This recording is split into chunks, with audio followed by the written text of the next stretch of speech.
was nearly 43 years ago, on June 24th, 1973, when someone approached the ground floor entrance to the upstairs lounge in New Orleans, poured lighter fluid on the stairs and started a fire, and then rang the doorbell.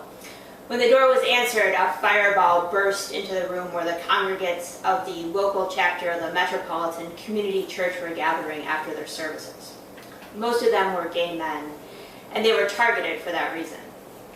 In total, 32 people died that day, and that was the largest mass killing of gay people in U.S. history until the early morning hours of last Sunday, June 13th.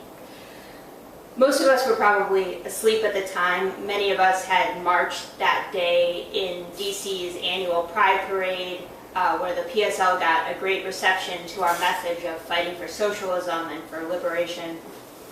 But while we were sleeping, 49 people who had gone to a club to dance and relax were murdered, with many others injured physically and emotionally.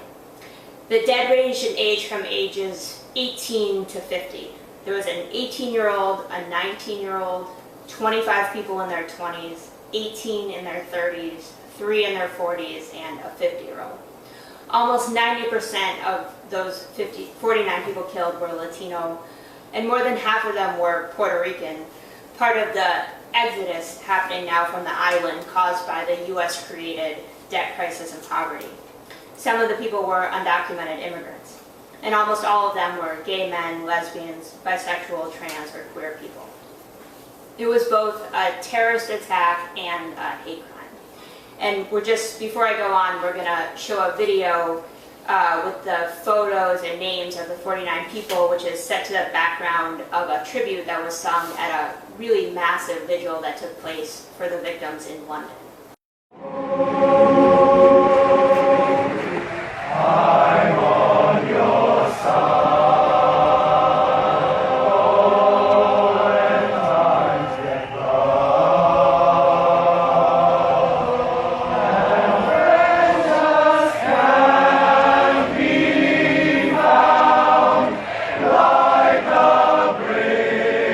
Over troubled water.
So while this massacre shows just how deep-rooted anti-LGBTQ bigotry and violence are, the pain that the families of those killed, as horrible as it is, that we've all seen, is also a testament to how far things have actually come. Many of the 32 bodies of the victims of the upstairs lounge fire in 1973 were never claimed by their families. For those who were, many of churches in the area refused to host funeral services for them. There were 3 bodies that were never identified. No one came looking for them, and they were buried in unmarked graves. There was an oft-repeated joke in the media and amongst people that they were going to be buried in fruit jars. Even the mother of the reverend of the church who was burned to death wouldn't come to pick up her son's ashes because she didn't want to be known to have a gay son. The police never really carried out an investigation, and no one was ever charged with the arson. The survivors couldn't tell anyone they had been there because that would expose them as being gay, and they would be fired or evicted or socially ostracized. This whole event was almost lost in history, even in gay history, until the 40th anniversary, just a few years ago. And now in the wake of the Orlando massacre, there's some knowledge about it. So while we don't want to be naive about the world we live in now, it's certainly a very different world. So much so that it's hard to understand what the men who were in that fire and survived that fire went through. Today, by contrast, when you turn on the evening news, you see the suffering of the families. You read news articles about them, about the mothers and fathers and siblings desperate to find out the fate of their loved ones. One mother who's raising money to bring her son back to where they live in New York City. Others who are planning a joint funeral for their sons who were planning to be married. One of the victims was actually a mother who was out dancing with her gay son who died shielding him from gunfire. One 30-year-old was texting his mother repeatedly between 2:06 and 2:51 a.m. until he was shot to death. He was telling her that he loved her, asking her to call 911 to get him help, and she was desperately trying to save her son. So it's a period that's seen both advances and setbacks in the realm of legal rights and public opinion, one where many different contradictions abound. The massacre took place in Central Florida in Orlando, which has a vibrant gay community, but also it's in a state where the law does not protect people from discrimination based on sexual orientation and gender identity, where the anti-sodomy law, which was ruled unconstitutional by the Supreme Court in 2003, is still on the books. In 2008, nearly 62% of Florida voters were in favor of having the Constitution ban same-sex marriage and civil unions. Same-sex marriage wasn't legalized in Florida until January 2015, which was just 6 months before the Supreme Court struck down all of the state marriage bans. The Florida legislature only repealed the ban on same-sex couples' ability to adopt last year in 2015. Since the shooting, countless elected officials in Florida have offered their condolences to the victims. Yet the governor, Rick Scott, has repeatedly spoken about the massacre avoiding the use of the term gay or LGBT. It's intentionally avoiding addressing the basis on which the victims were targeted. Marco Rubio, who's a senator from Florida and of course a former candidate for the Republican Party primary, and who in fact at one point was the favored candidate by the Republican establishment, expressed his condolences, but of course he's no friend of the LGBTQ community. In 2013, for example, he voted against ENDA, the Employment Non-Discrimination Act, which is the piece of legislation that's been repeatedly failing in Congress every year since 1994. Think Progress had an article detailing some of the contradictions from some of these Florida congresspeople, and I'm just going to read a little bit from it, just to kind of show what's happening. So Representative Ron DeSantis tweeted, "My thoughts and prayers are with the victims, families, and people of Orlando." He called it a barbaric terrorist attack. Reverend John Mika said in a statement, "The whole community is shocked and our thoughts and prayers go out to the victims and the families from these events." Another representative said he mourns the tragic loss of life and says, "Orlando, we are all here for you." Another one says it's an evil act. He says, "I ask all Americans to join me in prayer for the victims and the families." Another one says, "Our thoughts and prayers are with the victims and families." And this is what they write. "Yet last month, all of them were part of a group of 12 Florida representatives who voted against an amendment that would have prohibited federal funds from going to contractors who discriminate against their employees on the basis of their sexual orientation or gender identity." And there's also a bill in the Florida legislature that would have added employment and housing protections for LGBT people, which died when it failed to pass out of a Senate committee in February, thanks to the objections from Republicans who feared transgender girls using women's bathrooms and locker rooms. One of the state senators who voted against it, Jeff Brands, posted on Facebook, praying for our Orlando neighbors. And it's not just Florida elected officials. After tweeting their condolences on Sunday, on Tuesday, an amendment attached to a Department of Defense spending bill that would enforce a 2014 executive order that President Obama issued prohibiting discrimination by federal contractors on the basis of sexual orientation and gender identity was blocked by Republican leaders in the House, including Speaker Paul Ryan, who just the night before had called for a moment of silence in honor of the victims, and House Committee and Rules Chairman Pete Sessions, who had tweeted that his thoughts and prayers were with the victims. Of course, some people can't even make empty condolences on the internet and instead are expressing their support for the attack or even making threats to carry out similar attacks. So just to kind of further talk about the contradictions of the period, it's a time when just 12 months after the Supreme Court's historic decision that legalized same-sex marriage nationwide, in those 12 months, over 200 pieces of anti-LGBTQ legislation have been introduced in over 30 different states. And even without these new bills that restrict and roll back rights, over 50% of people live in states that lack any protection against discrimination based on sexual orientation and gender identity in employment, housing, public accommodations, and other critical areas. Because no federal legislation exists, and this battle is taking place on the state and even local level. So full federal equality has far from been achieved.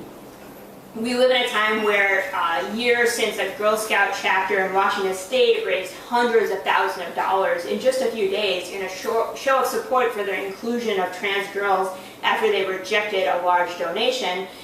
But in that same period, 21 trans women, mostly trans women of color, have been murdered, 12 in 2016 alone. We live in a time where Mark Carson, who was an African-American gay man, who was gunned down on a busy sidewalk in the West Village of New York City in the heart of the LGBT community. But at the same time, his killer was just sentenced to 40 years to life in prison, which is a far cry from the so-called gay panic and trans panic defenses that used to be able to get people off. Although I should note that California is the only state that's actually banned such defenses in murder trials, so they're much less effective these days.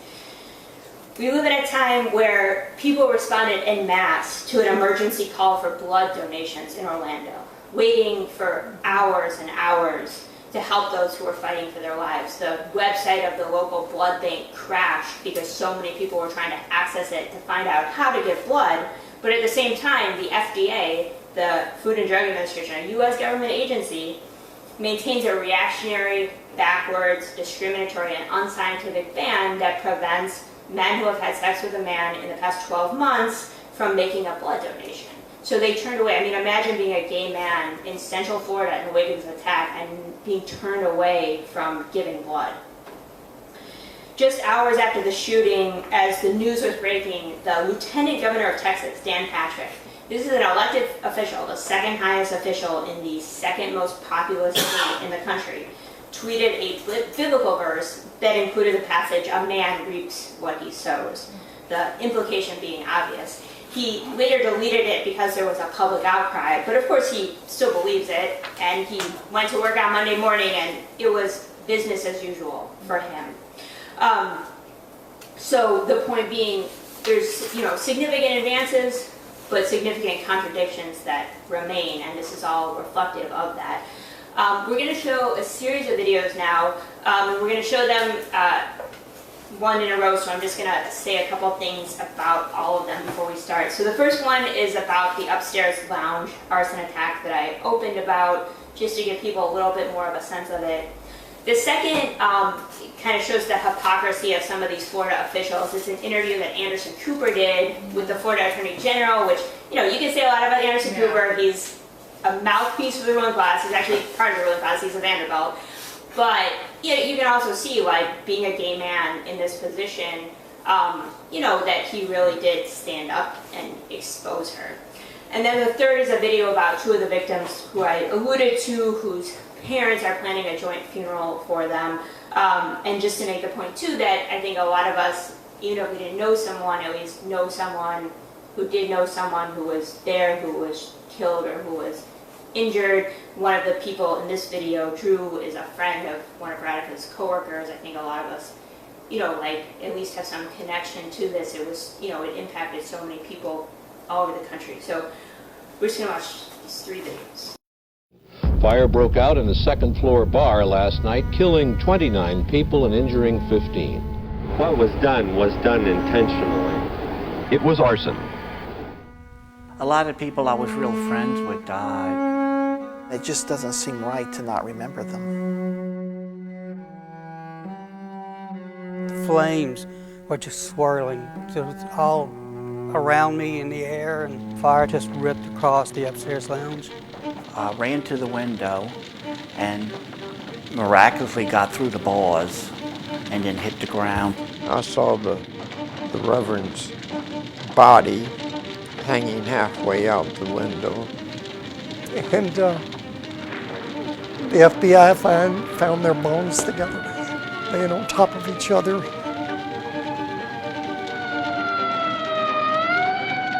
My dad was murdered. It's as simple as that. Many people whose family members died in the fire wouldn't claim the bodies of their family members.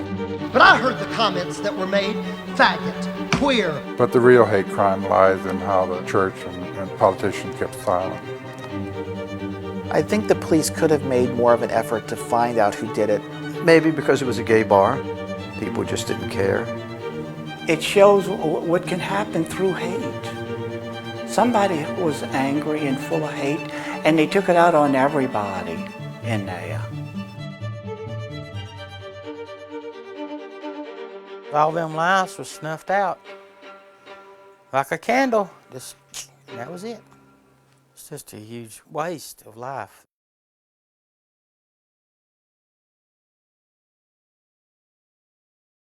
I want to ask you, I saw you the other day saying that anyone who attacks the LGBT community, our LGBT community, you said, will be gone after with the full extent of the law. Exactly right. I talked to a lot of gay and lesbian people here yesterday who are not fans of yours and who said that they thought you were being a hypocrite, that you for years have fought, you've basically gone after gay people, said that in court that gay people, simply by fighting for marriage equality, were trying to do harm to the people of Florida, to induce public harm, I believe was the term you used in court. Do you really think you're a champion of the gay community? Let me tell you, when I was sworn in as Attorney General, I put my hand on a Bible and was sworn to uphold the Constitution of the state of Florida. That's not a law. That was voted into our state constitution by the voters of Florida. That's what I was defending. Had nothing to do, I've never said I don't like gay people. That's ridiculous. But you do say, but do you worry about using language accusing gay people of trying to do harm to the people of Florida when doesn't that send a message to some people who might have bad ideas in mind? Anderson, I don't believe gay people could do harm to the state of Florida. But you argued that in court. My lawyer argued a case defending what the Supreme Court allowed the voters to put in our state constitution. But you were arguing that gay marriage, if there was gay marriage, if there was same-sex marriage, that would do harm to the people of Florida, to Florida society. That it was constitutional to put that in the Constitution. Are you saying you did not believe it would do harm to Florida? Of course not. Of course not. Gay people. No, I've never said that. Those words have never come out of my mouth. But that is specifically what you were arguing in court. You know, no. No, what we argued was it was in the Constitution of the state of Florida. Let me give you an example. Medical marijuana. A 12-year-old could get it if it passed. We took that to the Supreme Court because of that language. Hold on. But if that passed, I would defend that as well, because it's my job to defend what's in the Constitution of the state of Florida. That's what it was about. The hotline that you've been talking about on television, which allows family members and spouses of the dead to get information, which is incredibly important, and I appreciate you talking about on the air. Had there been no gay marriage, had there been no same-sex marriage, you do realize that spouses, there would be no spouses, that boyfriends and girlfriends of the dead would not be able to get information and would not be able to probably even visit in the hospital here. Well, so isn't there a sick irony in that? Well, yeah, and let me tell you something, let me take it a step farther. People aren't, right now, who are partners and aren't married officially, aren't able to get information. So we're trying to assist them in getting information, because early on isn't we there only a had sick 24 irony that you people. for years were fighting that very idea? I was defending the Constitution of what's over 69% of the voters put in the Constitution. But the federal court said that's not the Constitution, and you continued to fight it. No, that's why we rushed it to get it to the U.S. Supreme Court, because we needed before it was finality. the Supreme Court, there was a federal judge, and you continued to fight it after the federal judge ruled. And in fact, you spent hundreds of thousands of dollars of taxpayer money fighting it. Anderson, we rushed to get it to the Supreme Court. You know what today's about? Human beings. Today's about victims. It's about gay and lesbian victims. It sure is. LGBT victims. I'm just wondering, is it hypocritical to portray yourself as a champion of the gay community when I'm just reflecting what a lot of gay people have told me they don't see you as Anderson, I'm not portraying myself as anything other than trying to help human beings who have lost their lives, who are right behind us right now in hospital beds, who have family members who aren't getting the services they need. This morning, you know what I've been doing? Trying to fight with a funeral home for overcharging family members to bury their loved ones. I'm not championing anything other than Floridians. That's what this is about. So, we're about human beings. And this is about victims who need help. This is about family members who need services. It's just that I will say I have never really seen you talk about gays and lesbians and transgender people in a positive way until now. I read your Twitter history for the last year, and I saw you tweeting about, National Dog Month and National Shelter Dog Appreciation Day, or Adopt a Shelter Dog Month. It is Gay Pride Month. You've never even tweeted about Gay Pride Month. I mean, well, actually, if you look at my website now, we have hands clasped together, all different colored rainbow hands. So you just put that up now? So, yeah, I did after this horrible tragedy. Absolutely. Well, the only thing I'm championing are human beings whose lives were lost. So that's your message to gay and lesbian people here? Because again, I'm just telling you what people have been telling me to ask you. Moving forward, do you see yourself as being a vocal champion for gay and lesbian citizens in the state? They are citizens just like anyone else, of course. My goodness, Anderson, we've had 49 people murdered simply because they were in a bar at the wrong time. That's horrible. I'm a career prosecutor. These family members are devastated. Well, it's good to hear. These surviving victims are devastated. That's what this is about. I know a lot of gay and lesbian people in the state want to feel that the people who represent them represent everybody in the state. We're human beings, and that's what this is about. Well, I appreciate you talking to us. That's what this is about. Thank you. Thank you so much. Thanks for all you're doing on behalf of the victims. Thank you. Thanks.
So I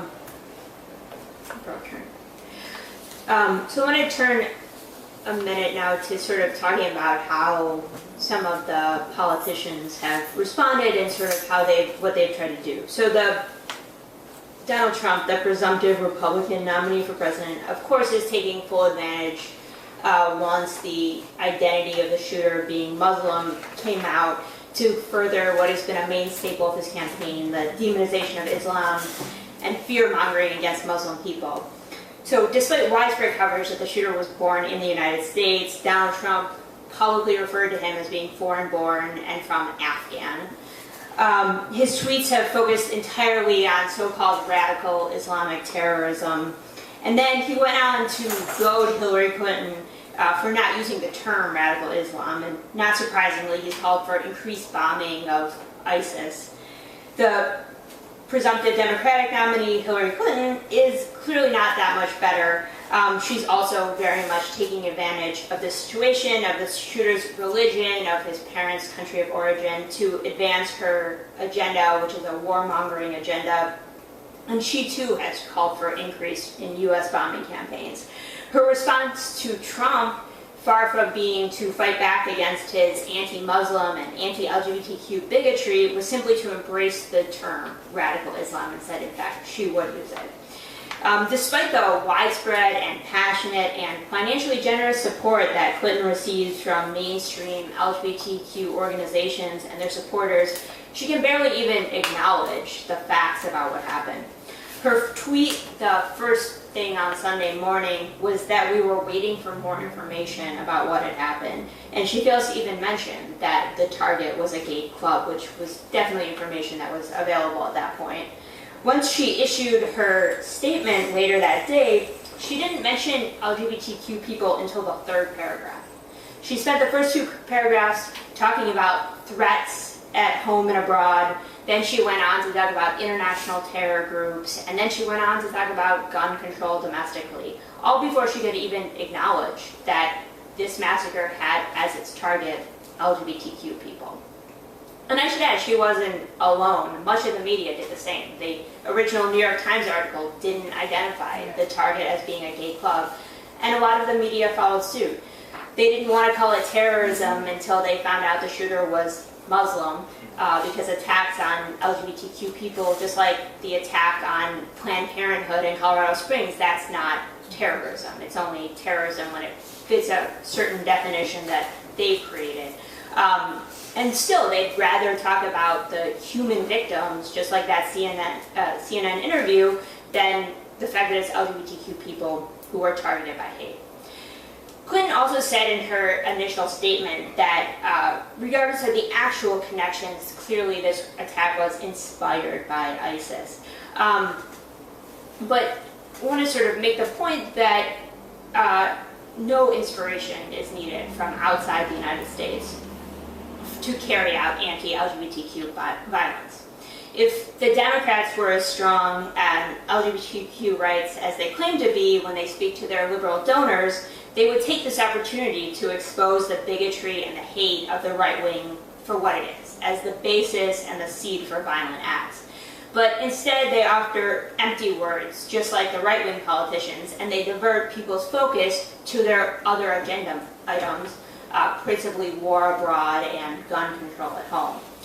So while it's clear that the issue of gun control is very popular amongst liberal people and has picked up quite a bit in the wake of this shooting, it's important to note and heartening to note that the attempt to whip up more Islamophobia and xenophobia really has not succeeded amongst the LGBTQ community, organizations, and the movement.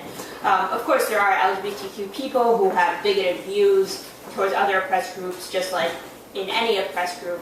But the statements that have been issued from organizations and the sentiment that's been reflected at the vigils and meetings that have been held has been really an immediate and a strong stand against using this tragedy to fan the flames of Islamophobia or to carry out any kind of attacks on Muslim people. I attended what was called a community dialogue earlier this week that was attended by hundreds of people, and what elicited the biggest round of applause was when one of the speakers told the audience, if you encounter any Islamophobia related to this at your job or amongst your friends or your family, that you have to immediately shut it down. It was met by a huge, and positive response. And there's also been a very strong response from Muslim and Arab organizations. Here in DC, a Muslim women's organization held a vigil to condemn homophobia, transphobia, and Islamophobia that over 1,000 people attended in DuPont Circle. CARE, which is the Council on Islamic American Relations, which is the largest Muslim advocacy organization in the United States, immediately issued a statement and held a press conference saying that they were standing with the LGBTQ community. So despite attempts by the media and by elected officials who have their own agendas to portray it otherwise, LGBTQ people and progressive people in general are recognizing that this bigotry and violence and the threat of violence against LGBTQ people is so pervasive in this country that it's clearly not about religion or any international organization or anyone's country of origin or their parents. It's about this country's history and this country's present. There's a popular graphic circulating on Facebook that reflects what a lot of people feel, so it's getting a lot of circulation. Sean's just going to read it. It says, "You say, how could this tragedy happen? It happened because Omar Mateen's hate was born and bred in America, not overseas. Just 2 weeks ago, you were calling trans women child predators. 1 year ago, you were saying that our marriages shouldn't be recognized. 10 years ago, you told us we didn't deserve job protections. 13 years ago, it took Lawrence v. Texas to decriminalize our sex lives. 18 years ago, you took Matthew Shepard. 23 years ago, you took Brandon Tina. 36 years ago, the American government began their 5 years of silence as 10,000 gay men were massacred by the AIDS virus. 43 years ago, we were still considered mentally ill. And 47 years ago, the riots of Stonewall began. For centuries, this country has bred homophobia into our history, into our schools, and into the very fabric of our society. Omar Mateen was the product of American hate." And just one other example of that, the Reverend Kevin Swanson, who calls for gay people to be executed on his radio show and on the stage at the large events he organizes, made some headlines last November because 3 of the then contenders for the Republican Party nomination, Ted Cruz, Mike Huckabee, and Bobby Jindal, all spoke at a conference he organized. So 3 people seeking to be the President of the United States shared a stage with this man who repeatedly calls for the execution of gay people, and that's not the reason they did not get the nomination. To turn a little, the shooter, who I mentioned, Omar Mateen, is said by those who know him to have very deeply held anti-gay views and also now to potentially be gay himself. Regardless of his own sexual orientation, it's clear that he carried out a premeditated attack targeting a gay club and that he had made anti-gay statements over the course of several years and apparently recently expressed that he was upset at the sight of 2 men kissing. So regardless of whether he was repressing a desire for men or bigoted or both, it's clear that his violent act was nurtured in a deeply homophobic society. He is someone who has untreated mental health issues, who had a history of domestic abuse. He had attended police academy, and though he never became a cop, despite his desire to, he clearly had an affinity for the police, posing for selfies in various NYPD shirts and posting them online. For nearly the past decade, he worked for G4S Secure Solutions, which is a British-based firm that provides security services for various governments around the world. That work included placing him as a correctional officer at a juvenile detention center where G4S Youth Services was contracted to provide security. This is an entity that has faced charges in multiple cases of sexual and other types of abuse at juvenile detention facilities, also using excessive force. One of their facilities that they run was even characterized by a grand jury as being a, quote, disgrace to the state of Florida. G4S has a record of tolerating bigotry in the United States as well as abroad, but specifically in the United States. In the end of 2015, 4 former security officers filed a lawsuit claiming that they were fired after they complained about their senior supervisor's anti-gay bigotry and expression of Christian extremist views, talking about gay family members going to hell, posting Bible verses on the walls, and holding prayer circles at work. Mateen's own coworkers' complaints about him were not pursued by the company, and that coworker who complained ended up being the one who quit after his complaints went nowhere, and then Mateen stalked him in retaliation. Some describe him as quiet. Some describe him as someone who was unstable and who regularly expressed racist, sexist, anti-Semitic, and anti-gay views, and who regularly talked about killing people. Some people, including his ex-wife and his father, say that he was not religious, while others say he was becoming increasingly religious. He apparently asserted himself as a supporter of Hezbollah, Al-Qaeda, and ISIS at different periods, showing a lack of any true allegiances and also a lack of understanding of international politics, and specifically politics in the Middle East. There are many questions that are never going to be answered about exactly who he was and what motivated him, but it's clear that there were many signs that he was a potentially dangerous person. What is also clear is that this society is not one that makes a preventive intervention like what would happen in a socialist society, where there would be an immediate and a direct response to someone who is or who shows a tendency to be violent and bigoted. In this society, there was no intervention to stop him beforehand. His coworker says that when he complained about his bigoted comments and death threats, the company took no action. So this coworker quit his job. His ex-wife's family had to come rescue her from her home. There was never any state intervention in response to his violence against her.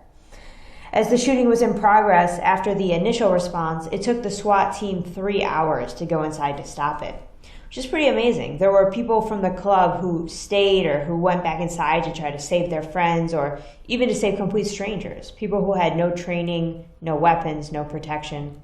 But the SWAT team, the Special Weapons and Tactics team, with all of their military equipment, weapons, armor, and training, waited all of that time while people were inside dying from their injuries.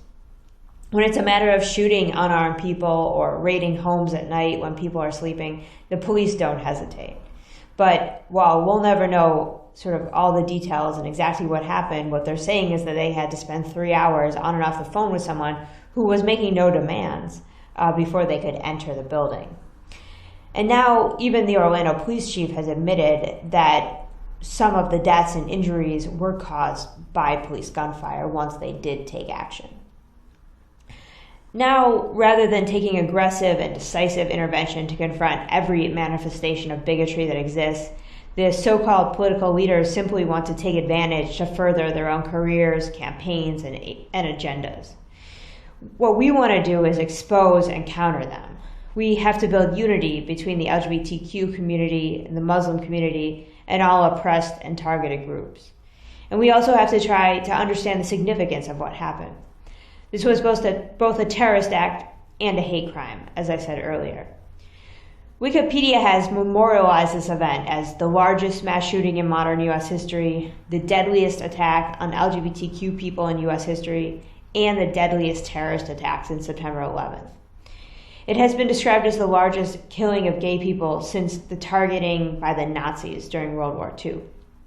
While the media is less inclined to recognize massacres of Native people and Black people as part of U.S. history, and of course there have been massacres of a much larger scale, this is certainly a massacre of historic proportions, and in terms of the type of mass shootings that are increasingly prevalent across the country in recent years, this is the largest one that's taken place. Aside from the enormity of the event, of the number of people massacred by one person in one place in such a short time span, there is a deeper level of significance that people should try to understand. If one compared a gay club to a church, some might react and say that they're opposite in terms of activity, that they have nothing in common. But for some communities, the church, in addition to being a religious institution that is sacred to them, it became a safe haven, a refuge, the one place to be together, to connect as a community. It might be hard for some to understand and to envision this, but for the gay community, the bars and the clubs have played the same role. To try to sort of capture this feeling, I want to read two excerpts from blogs that have been written. The first is by Dorothy Benz, who's the communication director at the Center for Constitutional Rights. This is what she wrote. "The bar is the place we always went to be safe. For many of us, it was the first place we could be who we are, accepted by others. It was a community space, a place to meet people, make friends, maybe find love, maybe find a hot hookup. Before there were LGBTQI community centers, and where there are no community centers still, the bar is our community center, a sanctuary in a society where condemnation and hate spews forth from our official religious sanctuaries. And so when a gunman opened fire at the Pulse Club, it shattered the lives not just of the victims and their families, born and chosen. It shattered queer and trans Americans' place of refuge. We awoke Sunday to the knowledge that we all have a target on our backs, even in, or especially in, the one place we considered safe. That is exactly what hate crimes are designed to do. This was an act of political violence meant to hurt and threaten our communities." That night at Pulse was also Latin night, which is common for many gay clubs to have, and I want to read a statement from Radio Mania, which describes itself as a Latinx music podcast. "For so many queer and trans Latinxes in the United States, the queer club on Latin night is the first time we felt whole, home in a way we never knew we could feel when our families of origin rejected our full selves. Many of us were born again on the dance floors where we were free to defy gendered expectations of how and with whom to dance. We're realizing that's part of what felt so hard, knowing that our fellow queer Latinxes were brutalized while celebrating our collective resistance." Now, of course, this is not the first time this has happened, and the Upstairs Lounge wasn't either. The beginnings of the modern movement for LGBTQ rights are considered to be the 1969 Stonewall Rebellion, when the patrons of the Stonewall Inn, a bar in New York City, rebelled against the constant and routine harassment they experienced by the police in that bar. In 1980, a man went on a shooting rampage in the West Village in New York City, killing 2 and wounding 6 people inside and outside several bars. In 1997, in Atlanta, a bomb exploded in a lesbian bar called the Other Side Lounge, injuring 5. There was a second bomb set up outside that did not detonate. In 2000, 1 man was killed and 6 others wounded in a shooting in the Backstreet Cafe in Roanoke, Virginia. In 2014, a man set the stairs to a gay club on fire, though there were no injuries despite there being 700 people inside. This, of course, does not include the countless acts of individual violence, which includes near epidemic levels of violence against transgender women, to well-known murders like those of Brandon Teena, who was a trans man in 1993, and Matthew Shepard, who was a gay man in 1998, to suicide brought on by bigotry and bullying, to the violence of homelessness and unemployment and poverty. It's crystal clear that despite much that's made of a relative level of privilege enjoyed by gay men within the LGBTQ community, especially in the wake of the legalization of same-sex marriage, that the targeting of gay men is still an extremely significant issue, more so for gay men of color, but for all gay men. There are a lot of questions before the LGBT community now, as well as for all progressive and revolutionary people in the United States. Despite all their friendly statements in the wake of the shooting and their increased presence at pride events, it is clear that the police have no will to protect LGBTQ people, and the Democrats lack the will to really stand up to and shut down the right wing. For us as revolutionaries, we have to address what to do under this current system and how to fight for a new system. Clearly, LGBTQ people and all oppressed people need to be organized to fight for legal rights, to fight against violence and hate, and to be able to defend themselves. We in the PSL also believe, as we are doing that we need to build a revolutionary party that is reflective of the diverse U.S. working class, and that we must have reflected in our membership and leadership people of all nationalities, sexual orientations, genders, all sectors of the workforce, reflecting all of the diversity of the working class itself. We believe that only by coming together can we succeed in our fight for a new society. Though what happened in Orlando over the weekend is horrifying and in some ways unique in history, it is not altogether shocking in this society. This is a society where people's rights are debated and put up for votes, passed and then taken away, where a simple piece of federal legislation prohibiting discrimination fails to pass year after year after year in Congress, where people can say the most vile, hateful things in public and have there be no significant repercussions, where someone can be openly bigoted and the people who complain lose their jobs, where someone can carry out domestic abuse without consequence.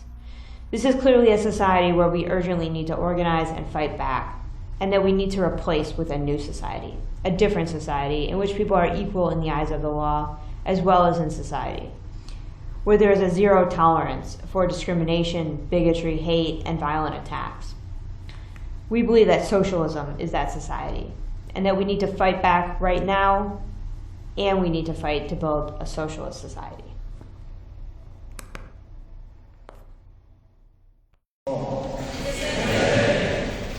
Amanda Alvelar, 25 years old. Oscar Aracena Montero, 26 years old. Rodolfo Ayala, 33 years old. Antonio Devon Brown, 29 years old. Daryl Roman Bird II, 29 years old. Ángel Candelario Padro, 28 years old. Juan Chavez Martinez, 25 years old. Luis Daniel Conde, 39 years old. Corey James Conwell, 21 years old. Tevin Eugene Crosby, 25 years old. Deonka Deidra Drayton, 32 years old. Simón Adrián Carrillo Fernández, 31 years old. Leroy Valentín Fernández, 25 years old. Mercedes Marisol Flores, 26 years old. Juan Ramón Guerrero, 22 years old. Paul Terrell Henry, 41 years old. Frank Hernandez, 27 years old. Miguel Ángel Honorato, 30 years old. Javier Jorge Reyes, 40 years old. Jason Benjamin Josephat, 19 years old. Eddie Chamondroy Justice, 30 years old. Anthony Luis Lauron Disla, 25 years old. Christopher Andrew Lignon, 32 years old. Peter O. Gonzalez Cruz, we call them Homie, 22 years old.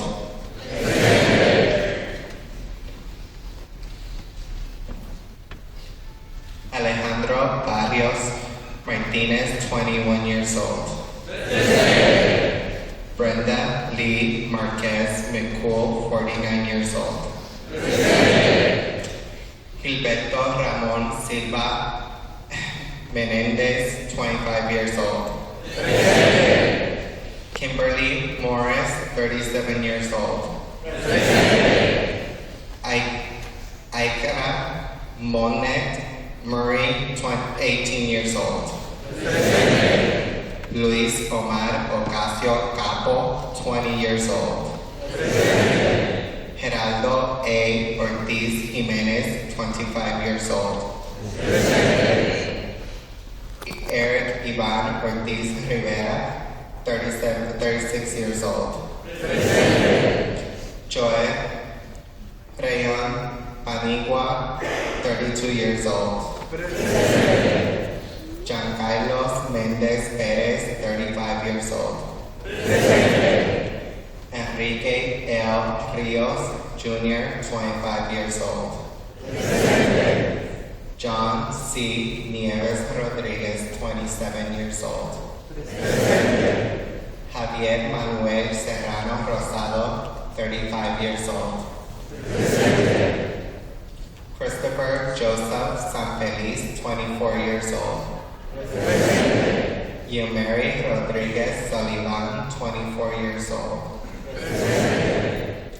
Edward Sotomayor Jr., 34 years old.